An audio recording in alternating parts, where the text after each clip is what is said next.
ಭೂಮಂಡಲದಿಂದ ಯೆಹೋವನಿಗೆ ಸ್ತುತಿಯುಂಟಾಗಲಿ.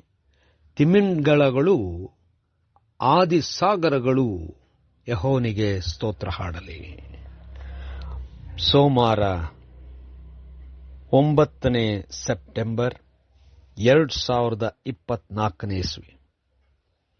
ಈ ದಿನದ ವಾಕ್ಯ ಧ್ಯಾನಕ್ಕಾಗಿ ನಾನು ಆರಿಸಿಕೊಂಡಿರುವಂಥ ವೇದ ಭಾಗವು ಸಮುವೇಲನ ಗ್ರಂಥ 2ನೇ ಭಾಗ 19ನೇ ಅಧ್ಯಾಯದ 7ನೇ ವಚನ.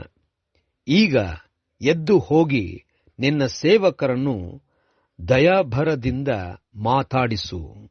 ಯೆಹೋವನಾಣೆ, ನೀನು ಹೀಗೆ ಮಾಡಿದರೆ ಸಾಯಂಕಾಲವಷ್ಟರಲ್ಲಿ ಎಲ್ಲರೂ ನಿನ್ನನ್ನು ಬಿಟ್ಟು ಹೋಗುವರು. ಯೌವನ ಕಾಲದಿಂದ ಈವರೆಗೂ ನಿನಗೆ ಬಂದ ಎಲ್ಲಾ ಕೇಡುಗಳಲ್ಲಿ ಇದೇ ಹೆಚ್ಚಿನದಾಗಿರುವುದು ಎಂದು ಹೇಳಿದನು ಎಂಬುವಂಥದ್ದೇ. ಕರ್ತನಲ್ಲಿ ಪ್ರೀತಿಯುಳ್ಳ ದೇವ ಜನರೇ, ಶುಭೋದಯ. ಉನ್ನತ ಪದವಿಯಲ್ಲಿದ್ದರೂ ಭಾವಕರಾದಾಗ ಒಳ್ಳೆ ಜ್ಞಾನ, ಒಳ್ಳೆ ವಿಚಾರ, ನಮ್ಮ ಬಗ್ಗೆ ಕಾಳಜಿ ವಹಿಸುವಂಥವರು ಹೇಳುವಂಥದ್ದು ಕೇಳುವುದೇ ಲೇಸು. ಕರ್ತನಲ್ಲಿ ಪ್ರಿಯರೇ, ಈ ವಾಕ್ಯ ಧ್ಯಾನ ಮಾಡೋಣ. ಈ ದಿನದ ವಾಕ್ಯ ಧ್ಯಾನದ ಶೀರ್ಷಿಕೆ ಹಿತ ಬಯಸುವಂಥವರ ಮಾತುಗಳನ್ನು ಕೇಳುವಂಥದ್ದು. ಕರ್ತನಲ್ಲಿ ಪ್ರಿಯರೇ, ದಾವೀದನು ಅರಸನಾಗಿ ಆಳುವಾಗ ಬಹಳ ಉನ್ನತವಾದಂಥ ಸ್ಥಿತಿಯಲ್ಲಿ ಆಳುತ್ತಿದ್ದನು. ದೇವರ ದಯೆ ಅವನಿಗಿತ್ತು.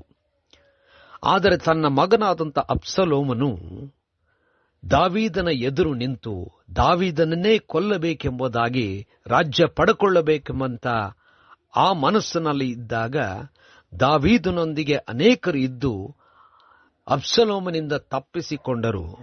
ಆದರೆ ಅಬ್ಸಲೋಮನು ತೀರಿ ಹೋದಾಗ ಆ ವಿಚಾರ ಕೇಳಿದಂಥ ದಾವೀದನು ಬಹಳಷ್ಟು ನೊಂದು ಕೊರಗತೊಡಗಿದನು.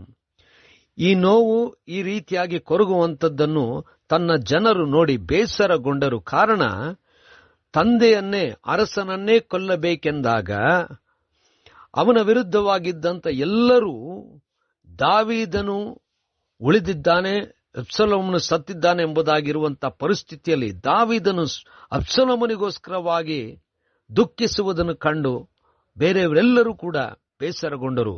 ಆ ಸಮಯದಲ್ಲಿ ಯೋವಾಬನು ಇದನ್ನು ಕೇಳಿ ಅರಸನನ್ನು ಗದರಿಸಿ, ಈ ರೀತಿಯಾಗಿ ದಾವೀದನು ಮಾಡುವಂಥದ್ದು ಸರಿಯಲ್ಲ. ತನ್ನೊಂದಿಗೆ ನಿಂತಂಥವರು, ತನ್ನ ಹಿತವನ್ನು ಬಯಸುವಂಥವರನ್ನು ಬಿಟ್ಟು ತನಗೆ ವಿರೋಧವನ್ನು ಮಾಡಿದಂಥ ಆ ಮಗನಿಗೋಸ್ಕರವಾಗಿ ದುಃಖಿಸುತ್ತಿರುವಂಥದ್ದು ಸರಿಯಾದದ್ದಲ್ಲ. ಎದ್ದು ಹೋಗು, ನಿನ್ನ ಜನರೊಂದಿಗೆ ಮಾತನಾಡು ಎಂಬುದಾಗಿ ಬಹಳ ಸ್ಪಷ್ಟವಾಗಿ ಯೋವಾಬನು ದಾವೀದನಿಗೆ ಹೇಳಿದನು. ಅದರಂತೆ ದಾವೀದನು ಮಾಡಿದನು. ಕರ್ತನಲ್ಲಿ ಪ್ರಿಯರೇ, ಅನೇಕ ಸಂದರ್ಭಗಳಲ್ಲಿ ನಾವು ಭಾವಕರಾದಾಗ ಸರಿಯಾದಂಥ ನಿರ್ಧಾರ ತೆಗೆದುಕೊಳ್ಳುವುದಿಲ್ಲ. ನಮಗಿಂತಲೂ ಕಡಿಮೆ ಅಥವಾ ನಮಗಿಂತಲೂ ಸ್ಥಾನದಲ್ಲಿ ಕೆಳಗಿರ್ತಕ್ಕಂಥವರು ಹೇಳಿದಾಗ, ನಮ್ಮ ಹಿತವನ್ನು ಬಯಸಿದಂಥವ್ರು ಹೇಳುವಾಗ, ನಮಗೋಸ್ಕರವಾಗಿ ಚಿಂತಿಸಿದಂಥವ್ರು ಹೇಳುವಾಗ ಆ ಮಾತುಗಳನ್ನು ನಾವು ಸ್ವೀಕರಿಸಿ ಅದರಂತೆ ಮಾಡುವಂಥದ್ದೇ ಲೇಸು. ಅದನ್ನು ಮಾಡೋಣ, ದೇವರನ್ನು ಮಹಿಮೆ ಪಡಿಸೋಣ.